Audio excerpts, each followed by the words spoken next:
Selanjutnya yang bertindak sebagai imam atau khatib pada Jumat kali ini yaitu Al-Ustadz Hasan Thahir dan sebagai bilal Al-Ustadz Abdul Mujib Umar SPDI. Demikian yang dapat kami sampaikan, kurang lebihnya mohon maaf. Ihdinas siratal mustaqim. Assalamualaikum warahmatullahi wabarakatuh.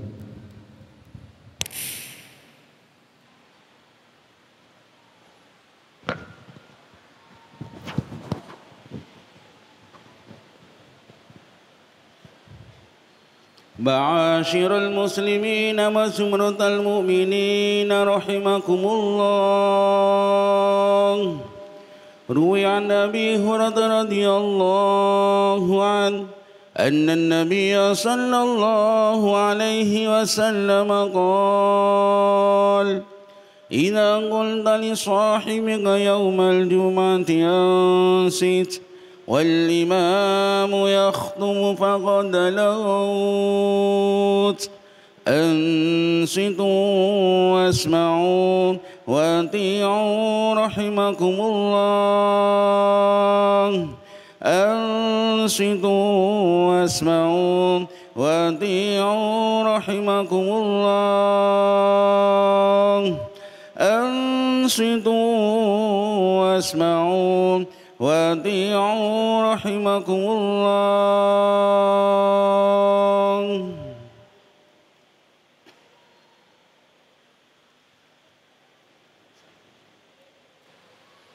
اللهم صل على محمد.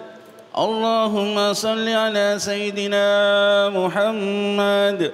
اللهم صل وسلم على سيدنا محمد.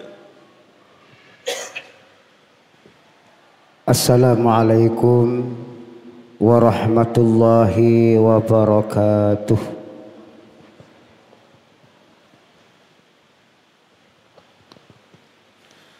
Allahu Akbar. Allahu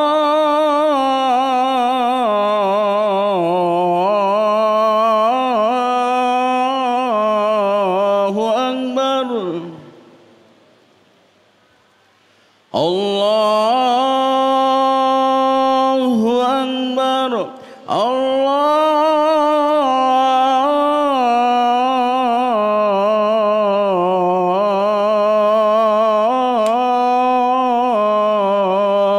Akbar. Asyhadu an la ilaha illallah.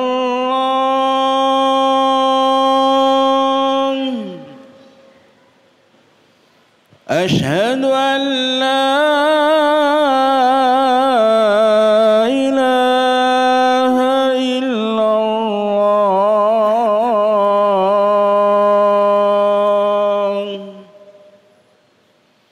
أشهد أن محمدا رسول الله.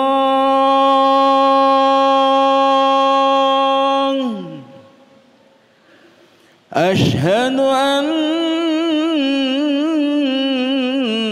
محمدا رسول الله.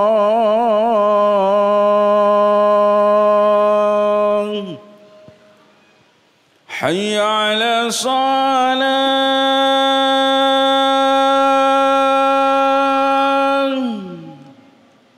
حي على الصلاة.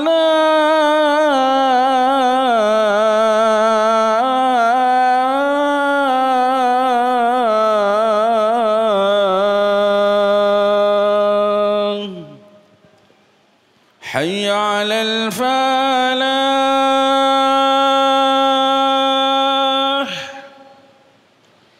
حي على الفلاح.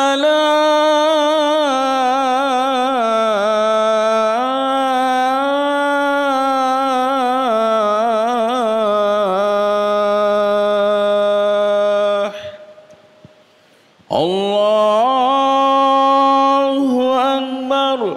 الله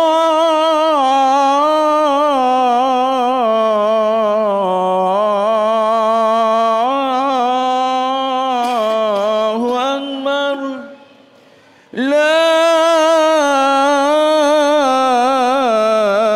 illallah.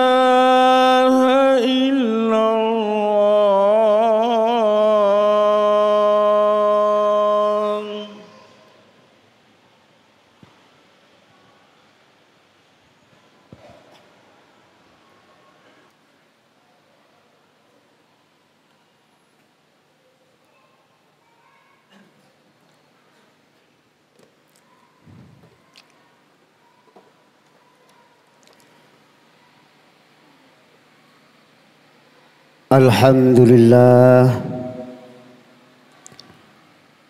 alhamdulillahilladzi farada shalah ala ibadihil mu'minina wal mu'minat. Ahmaduhu subhanahu wa ta'ala wa as'aluhul mazida min fadli fi jami'il awqat. Asyhadu an la ilaha illallah wahdahu la syarika lah, syahadatan tunji qailaha minal muhlikat. Wa asyhadu anna sayyidana Muhammadan abduhu wa rasuluhu sadah. Allahumma salli wa sallim wa barik ala sayyidina Muhammad wa ala alihi ma damatil ardi was samawat. Amma ba'du fa ya ibadallah ittaqullah ittaqullaha yaghfir lakumud dhunuba wassalam. Qala Allah ta'ala fi kitabihil karim, a'udzu billahi minasy syaithanir rajim. Bismillahirrahmanirrahim. Ya ayyuhalladzina amanu taqullaha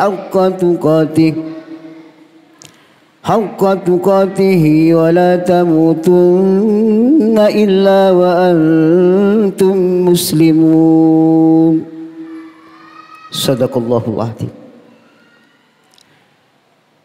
Ma'asyiral muslimin, saudara-saudaraku jemaah salat Jum'ah yang sama-sama mengharap ridha Allah Subhanahu wa taala rahimakumullah. Pesan inti dalam pertemuan ibadah salat Jum'ah pada kesempatan siang ini, mari bersama-sama kita tingkatkan kualitas iman takwa kita kepada Allah. Takwa dalam arti melaksanakan, menjalankan perintah-perintah Allah dan berusaha serta berupaya menjadi segala apa yang telah dilarang oleh Allah. Karena hanya takwa inilah satu-satunya amal perbuatan yang bisa mengendalikan seseorang dari perbuatan kotor dan budi pekerti yang tercela. Hadirin jemaah rahimakumullah.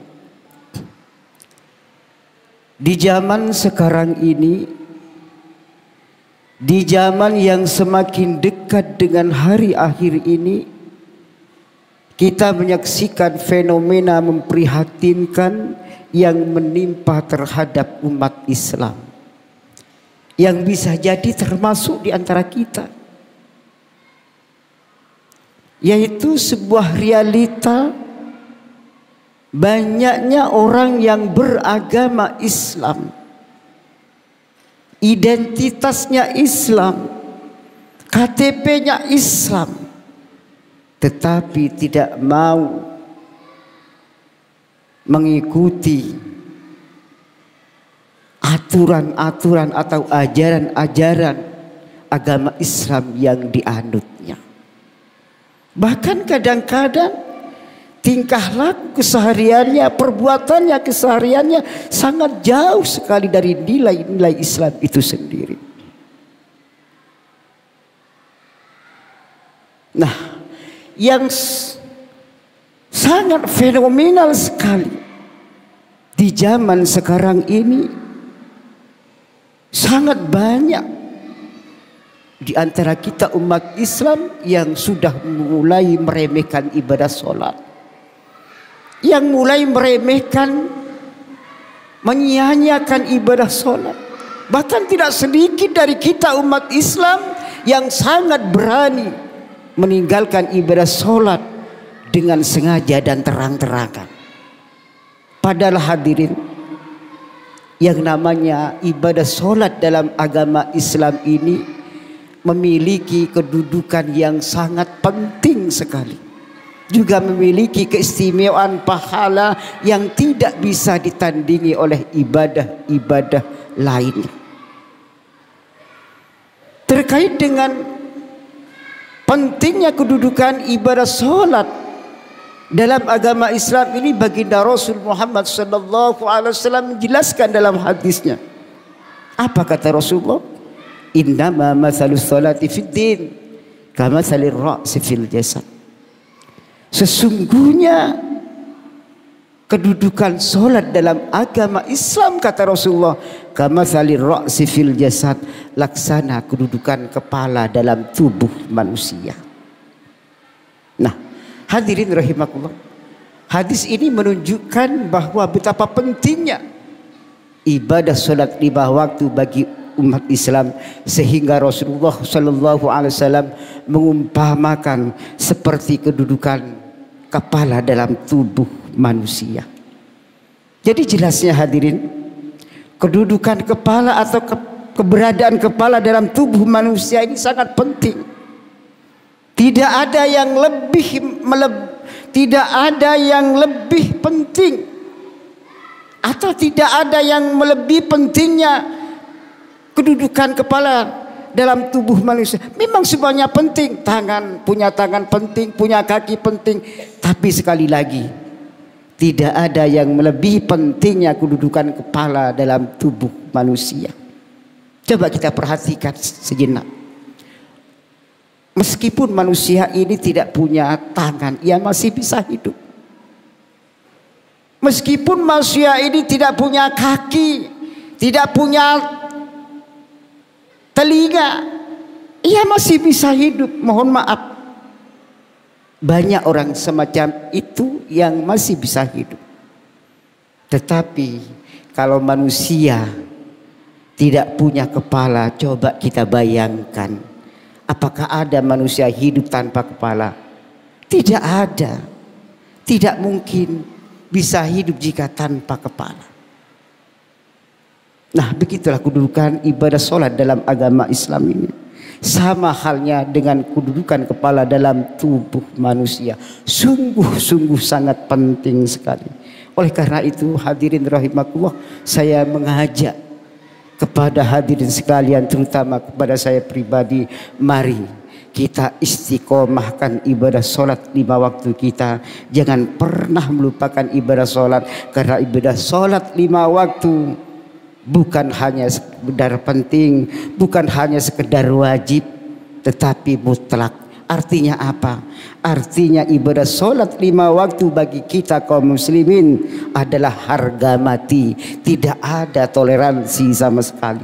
Ibadah sholat 5 waktu bagi kita kaum muslimin tidak boleh ditinggalkan walaupun dalam keadaan apapun. Tidak bisa dilakukan dengan cara berdiri, maka wajib dilakukan dengan cara duduk. Dengan cara duduk tidak bisa, maka wajib dilakukan dengan cara berbaring. Bahkan kalau kita tidak mampu bergerak sebagaimana mestinya yang dilakukan dalam sholat, karena sakit misalnya, semua tubuh tidak berdaya, maka matalah yang harus berperan. Artinya apa? Artinya harus dilaksanakan dengan isyarat mata dan seterusnya. Itulah ibadah sholat, sangat penting dan sangat penting sekali. Oleh karena itu sekali lagi, mari kita istiqomahkan ibadah solat kita, jangan pernah melalaikan, apalagi sampai meninggalkan ibadah solat 5 waktu. Karena orang yang meninggalkan ibadah solat 5 waktu, ia tidak akan mendapat rahmat dari Allah Subhanahu wa Ta'ala. Hadirin rahimakumullah, terkait dengan hal ini ada sebuah kisah tentang seorang laki-laki yang selalu meninggalkan ibadah solat. Pada suatu saat Rasulullah Sallallahu Alaihi Wasallam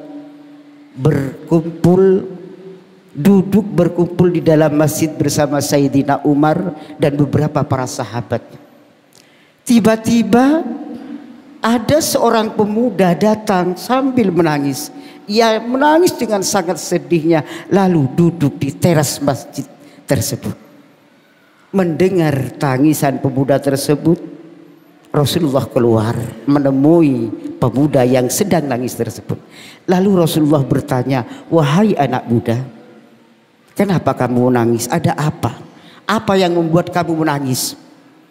Pemuda itu menjawab, "Iya ya Rasul, saya sangat sedih karena ayah saya meninggal dunia dan tidak ada seorang pun yang datang melayatnya.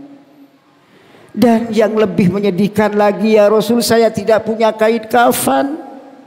Saya bingung ya Rasul, siapa nanti yang akan merawat jenazah ayahku ya Rasul?" Mendengar jawaban semacam itu, Rasulullah menenangkan pemuda tersebut. "Wahai anak muda, jangan menangis, tenanglah. Sekarang kamu pulang, nanti saya akan meminta kepada sahabat-sahabat di sini untuk menyusulmu ke rumahmu sekaligus untuk merawat jenazahmu." Kemudian pemuda itu pulang. "Terima kasih ya Rasul," sambil mengucapkan terima kasih dan melangkahkan kakinya untuk pulang. Setelah pulang, Rasulullah masuk ke dalam masjid lagi, meminta sahabat-sahabat di situ untuk menyusul pemuda tersebut. "Wahai sahabat, tolong, ayo susul anak muda tadi dan bantu rawat jenazah ayahnya." Singkat cerita, para sahabat Rasulullah itu berangkat. Setelah sampai di rumah duka, di rumah jenazah, betul ada orang meninggal. Setelah dibuka, apa yang terjadi? Setelah dibuka, sahabat itu kaget. Kenapa kaget? Karena wujud jenazah tersebut berubah menjadi seekor babi hutan. Hadirin rahimakumullah, ada sahabat Rasulullah yang satu pergi melapor ke Rasulullah, "Ya Rasul, ini kenapa bisa terjadi ya Rasul?" "Ada apa?" kata Rasulullah. "Wujud jenazah dari pemuda tersebut ya Rasul, wujudnya berubah menjadi seekor babi hutan." Hadirin rahimakumullah, tanpa banyak tanya Rasulullah SAW datang sendiri, lalu dibuka. Setelah nyampe di tempat, Rasulullah membuka tutup jenazah itu, betul wujudnya berubah menjadi seekor babi hutan.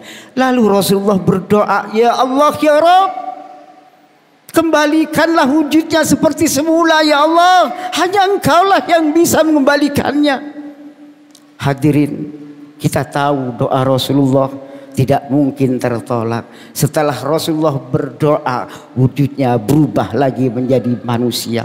Setelah itu Rasulullah meminta kepada sahabat-sahabat di situ untuk segera dirawat, dimandikan, dikafani dan disolati dan selanjutnya, dan diberangkatkan ke makam.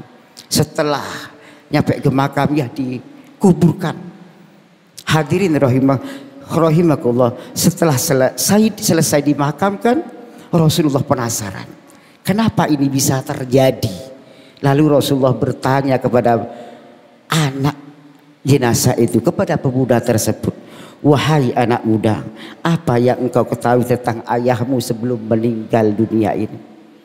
Anak muda itu menjawab, "Iya ya Rasul, sebetulnya ayah saya baik, tidak pernah bertengkar dengan tetangga kanan kiri ya Rasul. Ayah saya sering bersedekah. Tetapi satu hal ya Rasul." Rasulullah kaget. "Apa itu?" kata Rasulullah. "Ayah saya selalu meninggalkan ibadah sholat 5 waktu." Hadirin rahimakumullah, setelah mendengar penjelasan itu, Rasulullah mengumpulkan sahabat-sahabatnya. Wahai sahabatku, ketahuilah ini adalah tanda-tanda orang yang meninggalkan ibadah solat. Orang yang meninggalkan solat siksaannya sangat pedih dari Allah Subhanahu wa ta'ala. Hadirin rahimakumullah, itulah sedikit tentang kisah orang yang selalu meninggalkan ibadah solat. Mudah-mudahan kisah ini menjadi ibrah, pelajaran, juga mudah-mudahan bisa menjadi motivasi bagi kita untuk mengistiqomahkan ibadah solat 5 waktu kita. Amin, amin, Allahumma amin. A'udzu billahi minasy syaithanir rajim. Bismillahirrahmanirrahim. Wal 'asri innal insana lafi khusrin إلا الذين آمنوا وعملوا الصالحات وتواصوا بالحق وتواصوا بالصبر. بارك الله لي ولكم في القرآن العظيم ونفعني وإياكم بما فيه من الآيات والذكر الحكيم وتقبل مني ومنكم تلاوته إنه هو السميع استغفروه إنه هو الغفور الرحيم.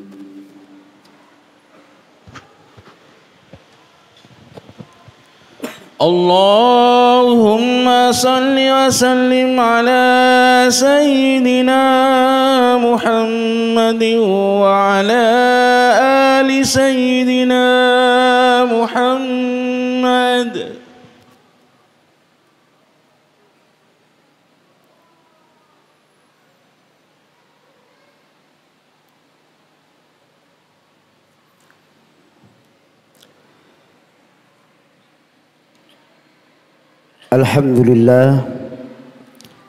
Alhamdulillahil mun'im ala man ata'ahu wa tabi'a ridah, al-muntaki mimman khalafahu wa asa, man tawakkala alaihi kafa wa man fawwada amrahu ilaihi dabbarahu wa hada.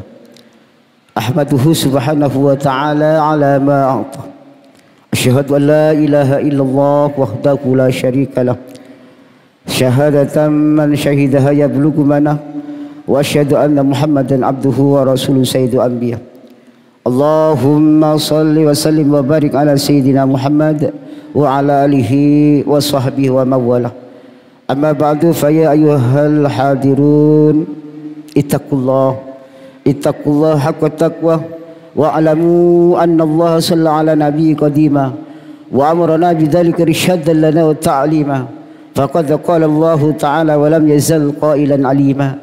Inna Allah wa malaikatahu yusalluna 'alan nabi ya ayyuhalladzina amanu sallu 'alaihi wa sallimu taslima.